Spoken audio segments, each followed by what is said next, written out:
Part two to this, I'm going to be able to share. Whiteness and anti-blackness, white psychopathology, collective psychosis, and trauma in America, which recently ranked #1 in Amazon's new book collectors releases, and I'm pretty sure you can get it right there at the conference. Please do so. He's the author and executive producer of the docu-series Diagnosing Whiteness and Anti-Blackness, White Psychopathology, Collective Psychosis, and Trauma in America. Get on his email list. It's a 10-part video series, and he's the founder of Blackademics, a nonprofit organization that provides educational experiences and opportunities to educators, lawyers, healthcare professionals, and the larger population. So Dante is a historian, scholar, public speaker, thought leader, facilitator, and coach, and he has worked and consulted for more than 15 years as a human resource management professional. He's won multiple awards. In 2024, he was awarded the Higher Education Diversity, Equity, and Inclusion Leadership Award by the National Association of Diversity Officers in Higher Education.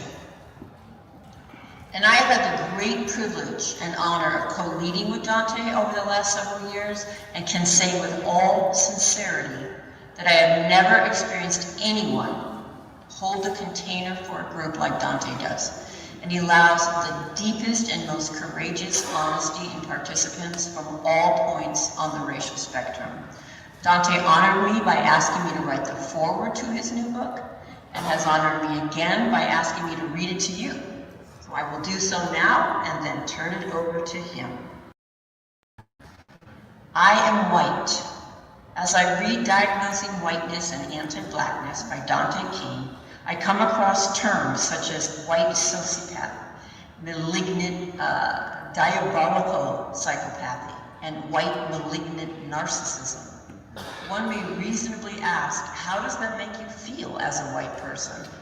And I can answer with sincerity that I feel recognition and relief.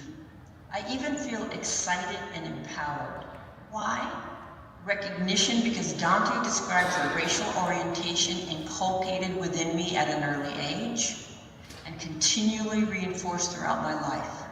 Relieved because these words break white racial taboos and directly name white sociopathy. Excited because to receive a diagnosis is the first step toward a cure. I feel empowered because I can move past unproductive and self-serving feelings such as guilt and shame. I did not choose to be conditioned into this disorder. I would never have accepted had I been given that choice. Dante's analysis is not about me, but Dante's analysis is about me, but it isn't personal. That understanding is actually liberating as it frees me from defensiveness, hurt, anger, and denial. It renders my self-focus moot. I am left ready to challenge white sociopathy within myself, my fellow white people, and society as a whole. I've been involved in anti-racist education for over 2 decades, working both internally and externally to expose and challenge white supremacy. I could not have done that without deep mentorship from Black people and other people of color. That mentorship required me to break with my conditioning and see value in having relationships across race. As a white woman, I was not raised to know or love or see Dante King. What a tragic loss that would have been if I had not made the changes in my life that would bring us into relationship. Dante is among the most powerful teachers I have had the honor to learn from. I hold the deepest sense of awe for his brilliance, compassion, commitment, and courage. Dante does not tip around white fragility, bending over backwards so as not to upset our delicate sensibilities and set up our rage. Yet, as Marguerite Malloy testifies, Dante's directness exacts a very high toll.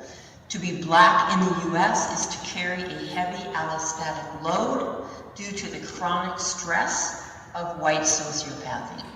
To be Black in the US and continually speak truth to power is to amplify that load, as well as to amplify the risk of violence.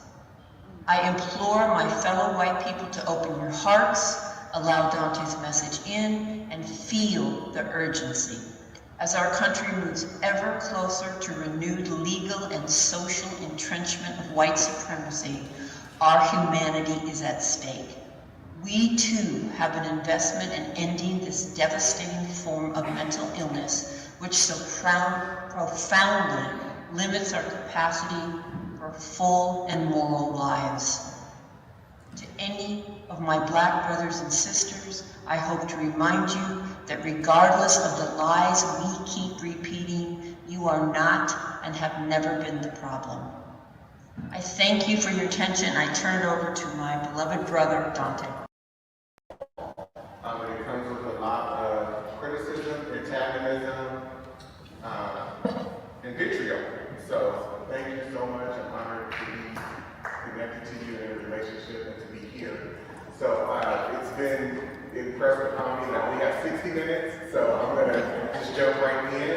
I want to make sure that people understand some of my folks, that will become clear as I move on or into my talk. But I am raising this morning, and really throughout my work holistically, the experiences of people who have been characterized as and or labeled as Black. And so that includes not only African people, African American people, the people who are Afro-Latino, who are Afro-Indigenous, such as my great-grandmother, and really speaking to people's experiences who have been racialized into the construct of being identified as Black, phenotypically, because they have melanin in their skin. Does that make sense? And so, even within the Latino or Latina or Latina construct, it's important to racialize within that construct because the experiences of Afro-Latinos is much different than the experiences of phenotypically white presenting Latinos. Does that make sense? Okay, do I have Afro-Latinos in the house? Okay, so we're going to get this started, and so I'm going to share with you, I'm going to use to start a conceptual framework by Dr. Frances Cress Welsing. I'm going to allow her to explain it to you, even though she's been dead for a number of years. I'm going to feature an interview of this very brilliant Black woman giving an interview about her conceptual framework. She was actually fired from Howard University in the mid-1970s for this framework, and then we're going to work from it. So turn to the person next to you and say, he's going to share the framework. He's going to share the framework. And then we're going to work from it. And we're going to work from it. Turn to your other neighbor and say, and we're going to learn from it. And we're going to learn from it. Okay. System, white supremacy being the compensation for white genetic recessivity. So I'm going to give some examples that really highlight this, and I'm going to start with the institution of religion. But let me go back because, let me just see. Here we go. Would we consider, for example, the intersection of the influence that white supremacy has in all of these areas of our lives? I'm going to deal with initially the intersections of religion, of war, of politics, legality, and also education and religion. Like this is all wrapped up in there. So, let me just go. Okay. How many of you are familiar with the American Toleration Act of 1649? Okay. Who would like to tell the audience what it said? Who raised their hand? Please stand up. Or someone, whoever stood up, or raised their hands, please stand up.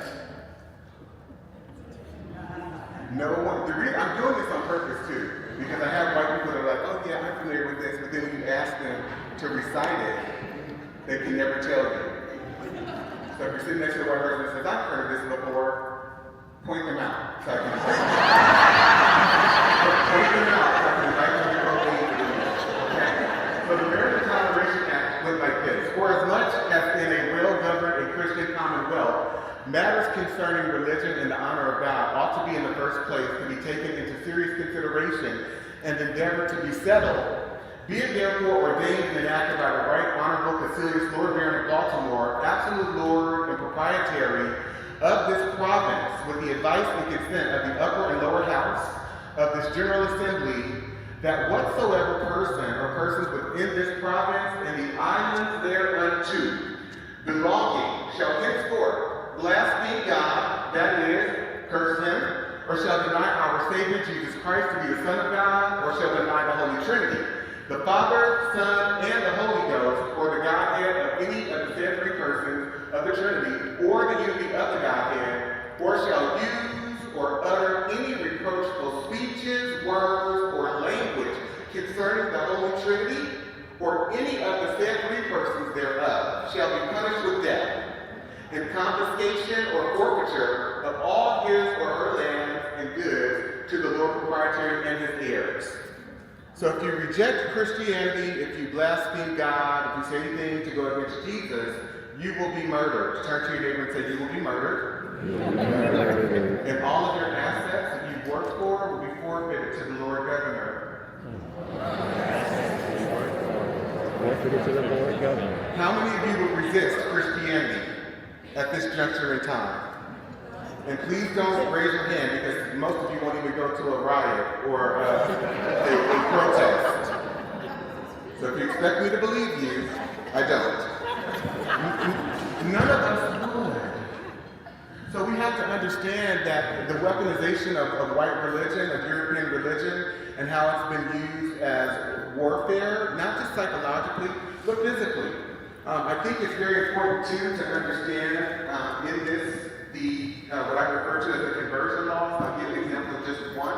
This is 1667, and it says, whereas the doubts have risen, where the children that are slaves by birth, by the charity and piety of their owners, made partakers of the blessed sacrament of baptism, should by virtue of their baptism be made free. It is enacted and declared by this grand assembly and the authority thereof, that the conferring of baptism does not alter the condition of the person as to his bondage or freedom, that diverse masters free from this doubt may more carefully endeavor the propagation of Christianity by permitting children, those slaves, or those of greater growth capable, to be admitted to that sacrament. So prior to this law, Christianity came with the benefit of freedom.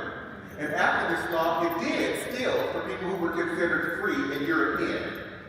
But if you were enslaved, an indigenous person or an African person, that characteristic of freedom, no, is no longer there. So they went about baptizing indigenous people, converting African people, and they could baptize them, but what this law said is you will be baptized and made Christian, but you will not be free. Does that make sense? So how many of you understand that anti-blackness sits at the heart of white morality? Anti-blackness, say this with me, turn to your neighbor and say, anti-blackness sits at the heart of white morality. And I'm going to go to another, so this is the law that gave white Christians gave to other Christian folk. This is under the English, this is in Virginia, to be able to murder black people with impunity. And here's how it reads. It's called the Casual Killing Act. Turn to your neighbor and say, it's not malicious killing, it's casual killing. So this law says, whereas the only law enforced for the punishment of refractory servants resisting their master, mistress, or overseer cannot be inflicted upon Negroes because black people are too stubborn, they need a stronger degree of force. Because as they are resisting rape, pedophilia, they're resisting their mother being raped, they're trying to fight for them, as they themselves are resisting from having their daughters, their 10-year-old, 11-year-old, 12-year-old daughters be put out for prostitution, which is how the American empire gets built. As they start to resist that, we need a form of correction to be able to keep them in line. How many of you are tracking with me? Okay. So because of their stubbornness, you see the word obstinacy, many of them they can't be suppressed by anything other than violent means, be it enacted and declared by this grand assembly if any slave resists his master or other by his master's order correcting him, and by the extremity of the correction, I have to memorize some of them, should happen to die, that his death shall not be accounted a felony, but the master or that other person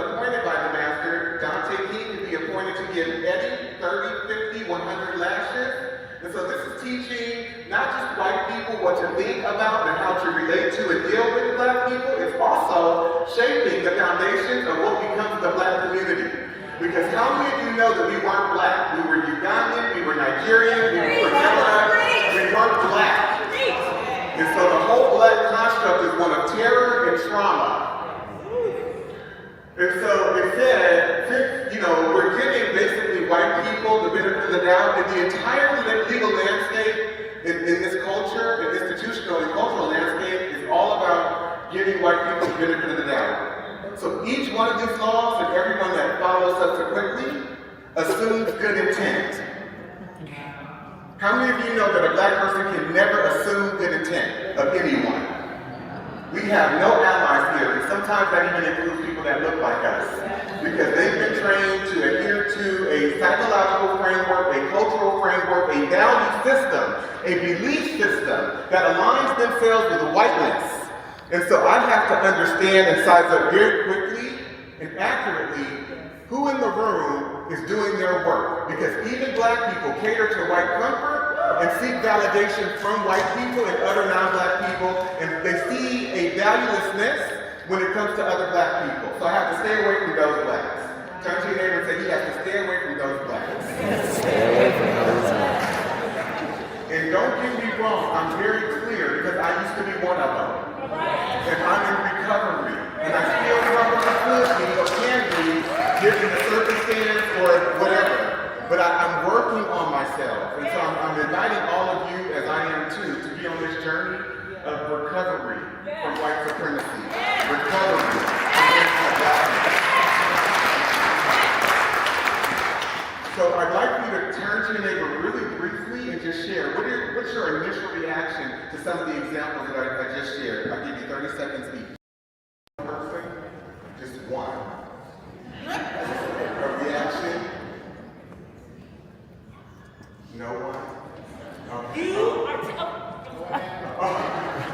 You are taking us to church. Synagogue. What am I missing? Temple.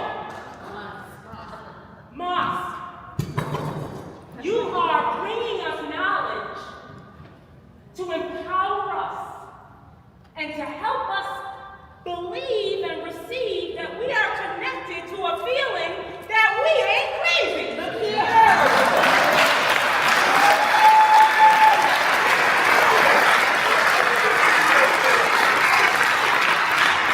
So one of the words that we used was the word intense.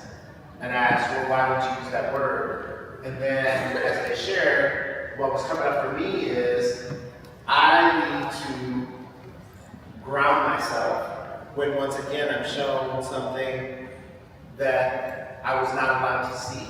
And so as I begin to see these and continually unpack these moments, it's not about getting upset and angry anymore. I'm grounding down and I'm allowing myself to go on my journey of healing because that is what I need.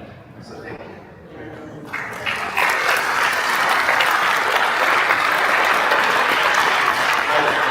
And I love what you said. I do want to say I am angry.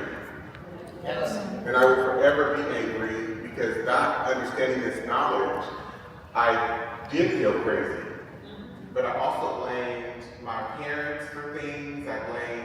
I misdirected my discontent and my anger because I didn't have this information. And so left without any context, I blame Black people for their misgivings, for not doing X, not doing Y, not doing Z. I had no reference. And once I was able to go on this research journey, then I'm going to invite you to go on with me, and also Dr. Ralph D'Angelo. We have a 16-week fellowship that we're doing together. But once I began my research journey about 20 years ago, it just traumatized me. I went through grief. I was very sad. I became depressed. I became suicidal at what I was finding out.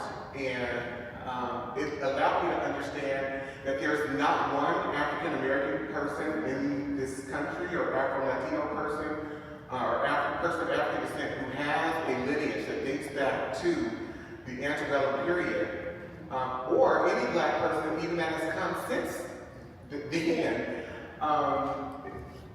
whatever result I see, whether they're economically deprived, whether they are on drugs, whether they have been abused or ravaged by the white supremacist system of criminality, it's not their fault. It's not their doing. I have to forgive every black person. And the reason I say that, if you were to join the fellowship, you will see, I'm sharing examples with you, but I have over 20,000 of these legal examples. 20,000. And when you do a chronological trek into the present, it becomes very clear the things that have been happening in this country for centuries. So, that said, I'm going to go to 1672. Turn to your neighbor and say 1672. 1672. And I'm not going to go through this all the way because it's pretty long. It says, for as much as it hath been manifested to this grand assembly that many Negroes have lately been and now are out in rebellion in sundry parts of this country, and that no means have yet been found for, I don't know what's going on, but for the apprehension and suppression of them, from whom many mischiefs of very dangerous consequence may arise to the country, if either other Negroes, Indians, or servants should happen to slide forth and join with them, for prevention of which be it enacted by the governor, council, and burgesses of this grand assembly, and by the authority thereof, that if any Negro, mulatto, Indian slave, or servant for life run away, and shall be pursued by the warrant or human cry, it shall and may be lawful for any person who shall endeavor to take them upon the resistance of such Negro, mulatto, Indian slave, or servant for life, to kill or wound him or them so resisting. So turn to your neighbor and say, violence is an institution of white America.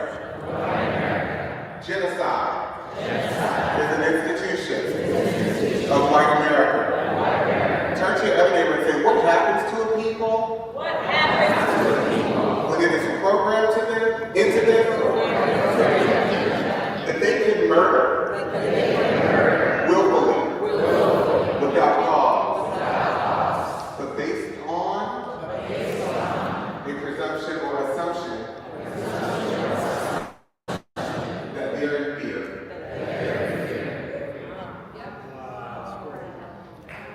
What happens over time? How many of you see that the humanity and the emotionality, empathy, and compassion is being regulated out of white people? By show of hands. Okay. It also goes further. And if it happened that such Negro, mulatto, Indian slave, or servant for life do die of any wound in such their resistance received, the master or owner of such shall receive satisfaction from the public. You're going to be paid by the public taxes. If your Negro or Indian slave or servant for life, mulatto, happens to be killed, turn to your neighbor and say, if you're white, turn to your neighbor and say, white person, you don't lose out. It's a win-win all the way around. So how many of you see the inhumanity of white capitalism? Okay. And then I'm going to nuance this just a little bit, but I'm going to go down to the bottom. And it is further enacted by the authority aforesaid that all such Negroes and slaves shall be valued at 4,500 pounds of tobacco and casks apiece, and Indians at 3,000 pounds of tobacco and casks apiece. Who is it worth more to kill? Turn to your neighbor and say, who is it worth more to kill? Ask them. Black people. And we're going to add into this, and it is further enacted that the neighboring Indians do and hereby are required and enjoined to seize and apprehend all runaways whatsoever that shall happen to come amongst them, and to bring them before some justice of the peace, who upon receipt of such servant, slave, or slaves from the Indians shall take unto the said Indians for a recompense 20 arms length of roanoke or the value thereof in goods as the Indians shall like up. So we're going to commission pretty much white presenting indigenous people, Indian people, and that becomes clear too because they begin to write this into the law. who they're talking about. So phenotypically, if you were a person of Indian descent or indigenous descent, and you look like you have African blood in you, they would call you mestizo, or they would identify you as black during this particular period. And so, phenotypically white-presenting indigenous people, we're commissioning you to go after and target phenotypically Afro-indigenous people, African people, and African black people who are here in the colony. How many of you get this? This is very nuanced, and it's important that we racialize always, understanding that racism in America is a color caste system. Turn to your neighbor and say, it is a color caste system. This is the Preventing Negro Insurrection Act. How many of you would be angry over the last 50, 60 years, leading up to 1680, if you were black, based on just a few examples I shared with you? How many of you would be angry? And so black people start to organize, Angolans and others that they are bringing in from the western strip of Africa. And so they implement this Preventing Negro Insurrections Act. And here's what they say. Whereas the frequent meeting of considerable numbers of Negro slaves under pretense of feast and burial is judged of dangerous consequence. We don't want them eating breakfast, lunch, or dinner. We don't want them attending funerals because they are attempting to organize and resist. How many of you see this? Okay. Being enacted by the King's most excellent majesty by and with the consent of the General Assembly, and it is hereby enacted by the authority aforesaid, that from and after the publication of this law, it shall not be lawful for any Negro or other slave. I'm going to repeat that. For any Negro. Turn to your neighbor and say, we are not just talking about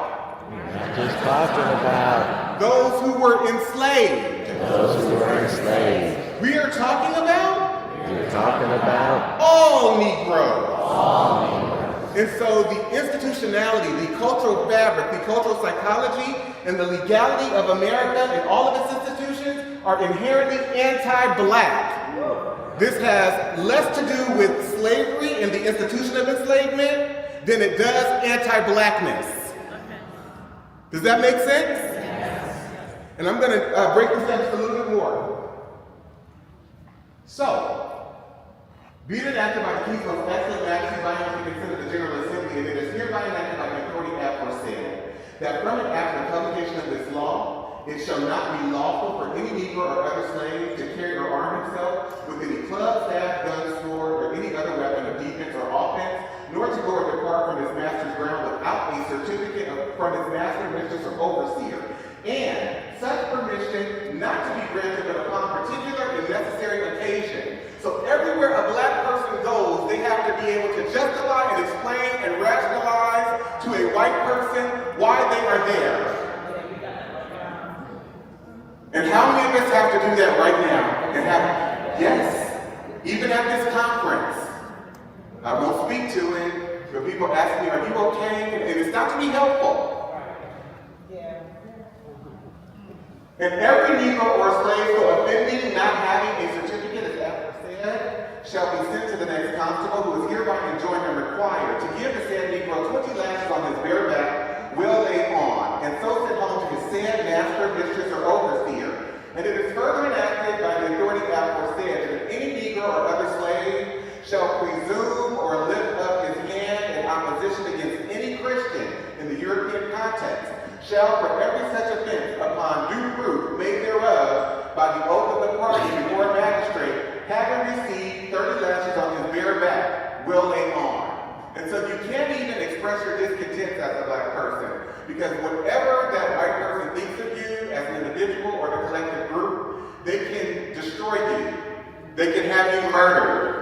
And so this right here literally is speaking to black people that decided to push back or defend themselves. But right now, in this context today, I'm not safe if I go and work for an institution. Because I've got to deal with Susie, Katie, Karen, Becky policing me. I've got to deal with what Tom and Peter thinks about me and whether I'm adhering to the standards of white standards of professionalism. And so I suffer from, and we all do, experience and suffer from a chronic anxiety.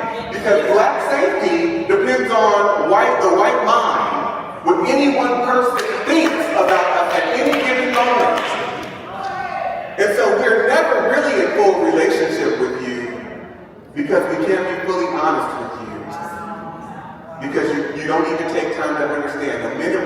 our discontent. We are problematic and difficult, and if he just would have said it with a little less emotion, then I could have heard him. I felt frightened. He didn't say that, but it felt like, I just felt like. And so you all have this chronic anxiety that you suffer from, and a lack of emotionality, and lack of compassion, and a lack of humanity, that you need to begin to engage if you want to be in true and real relationship with Black people. Because do not mistake our niceness as though we are in relationship with you. We fear you, and we are programmed to cater to your comfort. And so knowing that you can have us killed, you can destroy our livelihood at any time, we have to be pleasing to you. The Black people here are identifying and agreeing with everything that I'm saying. I want you to stand.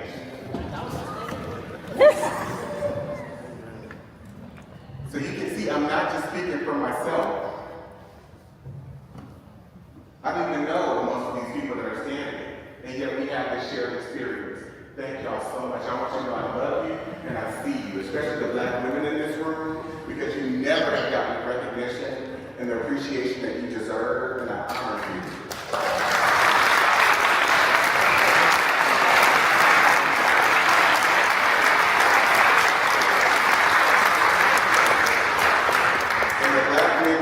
My Black males, my Black brothers, I love you, I see you, I understand the erosion of your humanity, having to minimize yourself and make yourself small, not even being able to defend yourselves, your sons, daughters, nieces, and nephews. It's crazy. So I just want to say that. And I would not be standing here today had it not been for my mom, who I worship her when she was my first role model. And my dad, I love my dad too.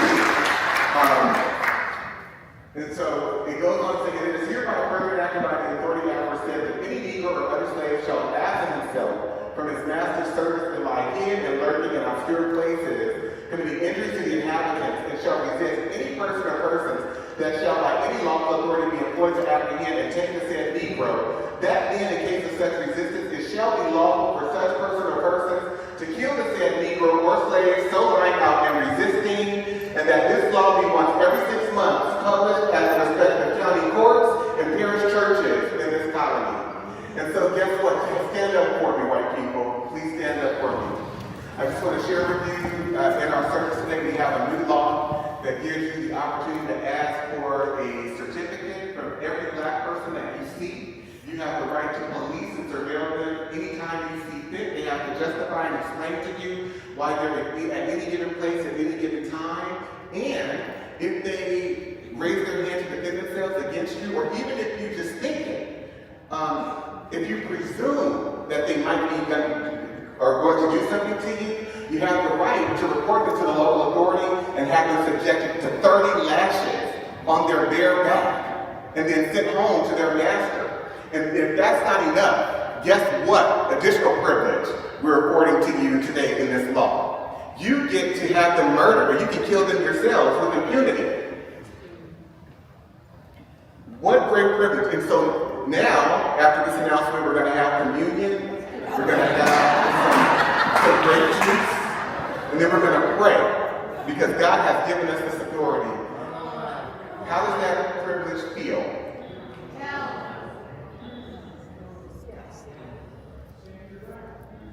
Part of me has to die for me to say yes to that. What part of myself do I have to kill to say yes to that law? A part of me has to die.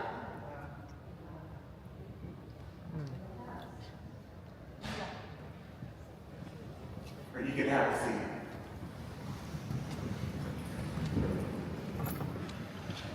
So in what ways is white just being defined? Because as you heard Dr. Chris Weldon say, it's not been defined genetically. It's not been defined legally, scientifically. So in what ways are these laws shaping what it then means to become white? Anti-Black. Very pro-white, concerned with the lack of pigment as a characteristic in those who have melanin.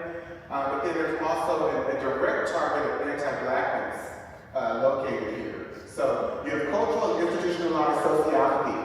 which equals psychopathy. How many of you would agree with that? Show of hands. Okay. I only have a few minutes left.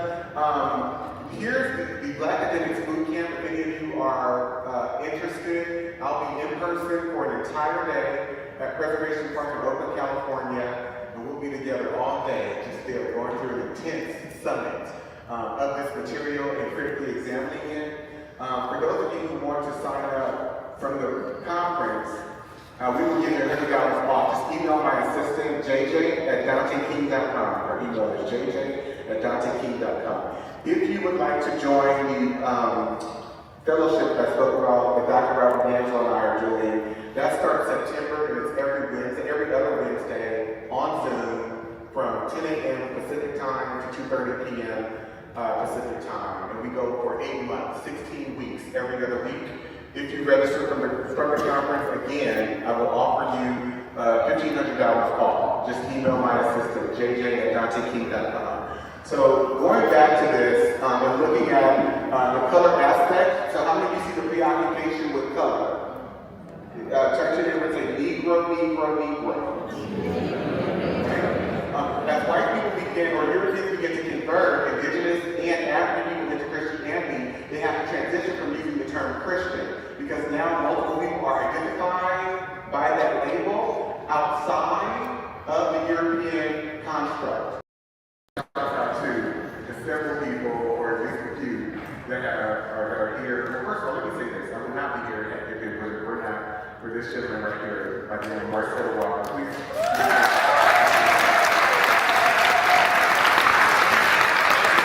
And my other assistant, who just handles my whole life.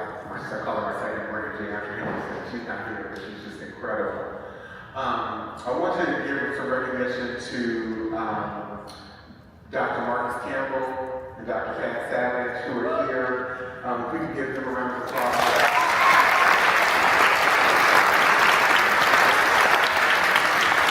I've been doing some incredible work with them, some deep work.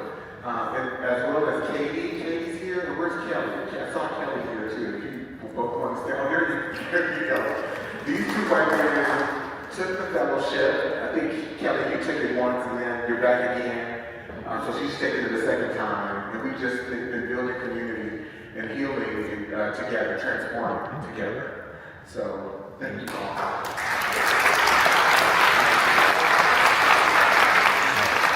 This is the South Carolina 1740 Negro Act, and this act says, Section 1 declares all Negroes or Indians to be slaves. Section 2, under this provision, it has been uniformly held that color is prima facie evidence that the party bearing the color of a Negro, mulatto, or mestizo is a slave. But the same prima facie result is not followed for the Indian color. What does prima facie mean? Face of the evidence. So if we perceive you just based on visible, just on sight, visually, to be of the Indian color, you're not enslaved. How many of you understand that? But if you look like you phenotypically have any mixture of black or African blood, and we perceive you, you are enslaved. How many of you got that? How many of you see the object of color functioning in white people's compulsory obsession with it? Okay. So then we go to the 1790 Naturalization Act. And so this objectification of a color concept, white, turn to the white person next to you and say, you're not white. You're European. And you lack an ability to produce skin pigmentation as other groups do. Turn to your neighbor and say, you're not white. Get healed. Okay. So we're going to start a whole country, the United States of America, based on the predicate of whiteness. And so in 1790, the United States Congress passes this law, and it says, be it enacted by the Senate and House of Representatives of the United States of America, of Congress assembled, that any alien being a free white person who shall have resided within the limits and under the jurisdiction of the United States for the term of 2 years may be admitted to become a citizen thereof. So white whiteness is the main value system in America. That's how you get economics, access to opportunity through your citizenship. And so therefore, white institutions, this country, the legal system, the political system, all of our institutions function on the basis of white affirmative action and white sponsorship. There's a book called When Affirmative Action Was White, written by a Jewish guy by the name of Ira Katz Nelson. You should get it and read it. When Affirmative Action Was White, by Ira Katz Nelson. We then go on, so is this privilege or terrorism? Is it privilege or terrorism? I don't know, still no. You're not white, get healed, okay. So whiteness is psychological in nature. It's been infused into our legal system, all areas of our lives, and so has anti-blackness. And so anti-blackness is a white American legal, social, cultural, economic, institutional values and belief system. It involves the deprioritization of humans labeled as black people, as well as the criminalization, hyper-negativity, hyper-scrutiny, and negative positioning of black people and or blackness throughout all aspects of American society and life for the purpose of justifying and rationalizing political, social, cultural, economic debasement and inhumane treatment, ultimately genocide. So we are involved in a genocidal project where non-white people are concerned. How many of you see that being evidenced before you today? Okay. Anti-blackness includes, it can be a combination of texturism, featurism, colorism, and Eurocentric desirability versus undesirability based on European standards. And so some examples, and I'll share with you briefly. How many questions? So President Thomas Jefferson, he said, I advance it therefore out of suspicion only that the blacks, whether originally a distinct race or made distinct by time and circumstances, are inferior to the whites in the endowments, both of body and mind. Deep-rooted prejudices entertained by the whites, 10,000 recollections by the blacks of the injuries they have sustained, new provocations, the real distinctions which nature has made and many other, they secrete less by the kidneys. So black people don't sweat as much, you don't secrete as much by the kidneys, and more by the glands of the skin, which gives them a very strong and disagreeable odor. So we smell bad, we're unattractive. How many of you see this? Okay. President Abraham Lincoln, he says, I will say then that I am not, nor ever have been in favor of bringing about in any way the social and political equality of the white and black races, that I am not, nor ever have been in favor of making voters or jurors of Negroes, nor of qualifying them to hold office, nor to intermarry with white people. And I will say in addition to this, that there is a mythical difference between the white and black races, which I believe will forever forbid the two races living together on terms of social and political equality. And inasmuch as they cannot so live while they do remain together, there must be the position of superior and inferior, and I, as much as any other man, am in favor of having the superior position assigned to the white race. How many of you are seeing more and more white people's obsession with whiteness? By show of hands. Turn to your neighbor. This is not about being American. This is about being white American. So, President Andrew Johnson, Lincoln's successor, once Lincoln was assassinated, he said the blacks were given the right to vote. That would place every splay-footed, bandy-shaped, humpback, thick-lipped, flat-nosed, woolly-headed, ebon-colored Negro in the country upon an equality with the poor white man. As long as I am president, this will be a country for white men and a government for white men. So we go, Albert Einstein, he said that racism is a disease of white people in 1946. White malignant narcissism, extreme arrogance and self-centeredness, disregards feelings and needs of others, manipulates, uses, and exploits others for personal gain or pleasure, possesses an extreme need for power, exacts revenge against others upon critique, fantasizes about ways to gain more power or dominance over others, lacks conscience, regret,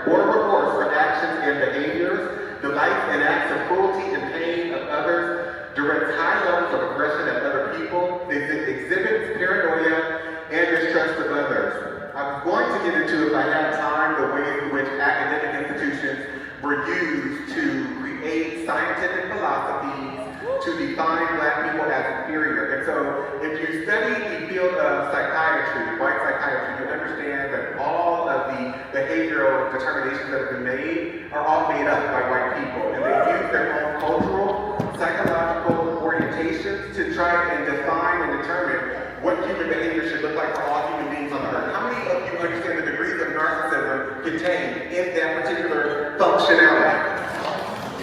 To think that you're able to define human behavior for every human being on the planet, not understanding their culture, the nuances of lineage of the culture, what people value, no consideration of it. Just use labels to diagnose people based on how you perceive them. Turn to your neighbor and say, it is psychotic. And so, that was University of Pennsylvania. I'm going to end with a quote. If I can get to it. These are rape laws that just only included white women, didn't include Black women. White men were not criminalized in most states for rape. Every prototype that they mentioned for rape in these laws has to do with a Black male.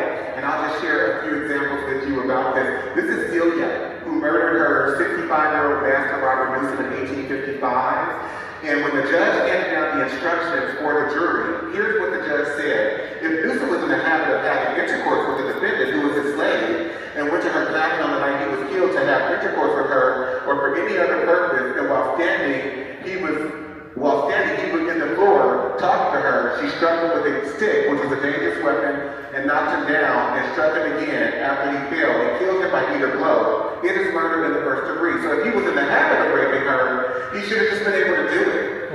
And it's murder in the first degree. How many of you understand the white psychology, the logic behind this? The standard of reasonableness. Thank you, Alan. So I'm gonna move on. The crime of rape does not exist in this state between African slaves. Our laws recognize no marital status as between slaves. Their sexual intercourse is left to be regulated by their owners. The regulations of law as to the white race on the subject of sexual intercourse do not and cannot, for obvious reasons, apply to slaves. Their intercourse is promiscuous, and the violation of a female slave by a male slave would be a mere assault and battery. So this is in and out of slavery. So when we go to Dorothy B. State, they said in the Georgia Supreme Court that Black men, if there's any evidence that says that this Black man did not intend to commit a rape, their Blackness will trump the evidence. How many of you understand that? This is 1899, so we're no longer talking about slavery. The Florida Supreme Court, Black women are immoral, so therefore they can't prove chastity. So they can't be raped. This is 1918. Alabama, 1953, Black men are just rapists. And it doesn't matter if there's any evidence to refute that idea. The evidence doesn't matter because their Blackness is what makes them rapists. And so therefore, how many understand the culture of white predation? And so rape and pedophilia are white American cultural institutions, white American moral institutions, white American legal institutions, white American political institutions, and white American economic institutions. So Dr. Bobby Wright, can I have 5 more minutes, please? Yeah. Can I get 5 more minutes?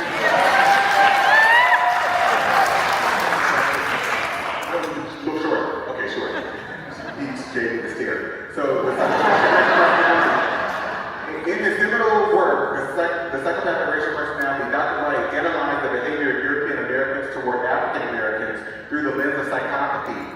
He proposed that the historical and ongoing mistreatment of African Americans by European Americans is not simply a matter of prejudice or ignorance, but it is indicative of a deep-seated psychological condition.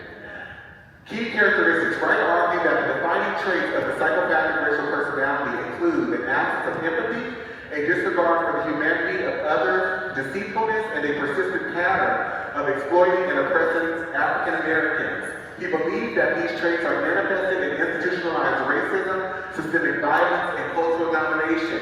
So Dr. Bobby Wright writes in this pamphlet, in their relationship with the Black race, whites are psychopaths, and their behavior represents an underlying biologically transmitted proclivity with roots deep in their evolutionary history. The psychopath is an individual who is constantly in conflict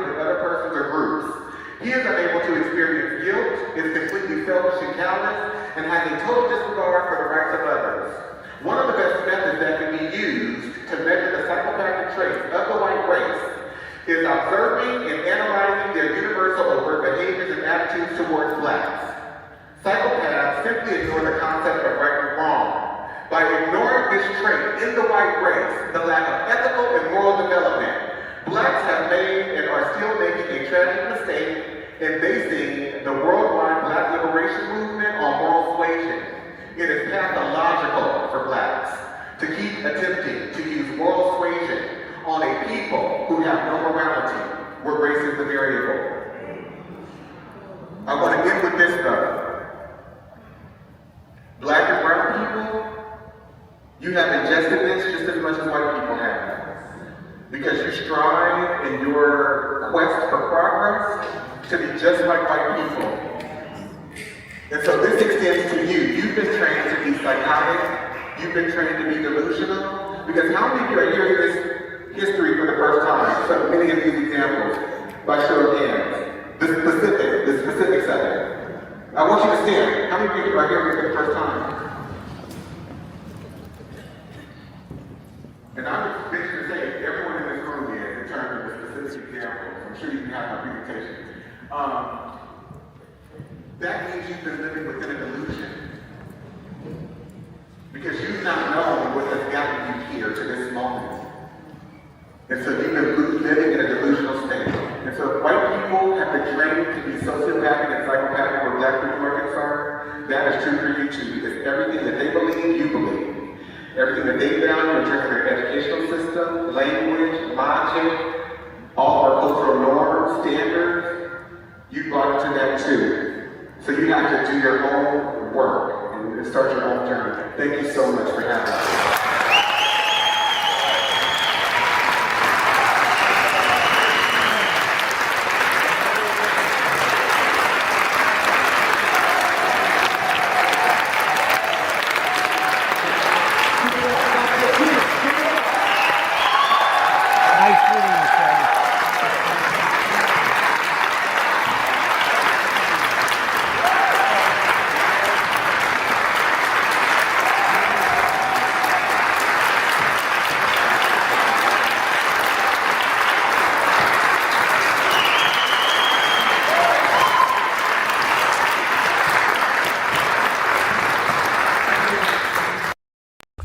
Dr. Amos Wilson told us, we have a school system that is based upon the psychology of white children and white people. If we are trying to educate our children in that system, they are bound to fail. The very structure of the educational system itself is based upon a white model, and therefore it has a built-in failure mechanism for black children, one way or the other. Dr. Bobby Wright told us, in their relationship with the black race, whites are psychopaths, and their behavior represents an underlying biologically transmitted proclivity with roots deep in their evolutionary history. The psychopath is an individual who is constantly in conflict with other persons or groups. He is unable to experience guilt, is completely selfish and callous, and has a total disregard for the rights of others. One of the best methods that can be used to measure the psychopathic traits of the white race is observing and analyzing their universal overt behaviors and attitudes towards black people. Psychopaths simply ignore the concept of right and wrong. By ignoring this trait in the white race, the lack of ethical and moral development, blacks have made and are still making a tragic mistake in basing the worldwide black liberation movement on moral suasion. It is pathological for black people to keep attempting to use moral suasion on a people who have no morality, where race is the variable. Acclaimed author Dante King invites you to purchase his book, Diagnosing Whiteness and Anti-Blackness, by going to his website, www.danteking.com, or Amazon, Barnes & Noble, and any other major book retailer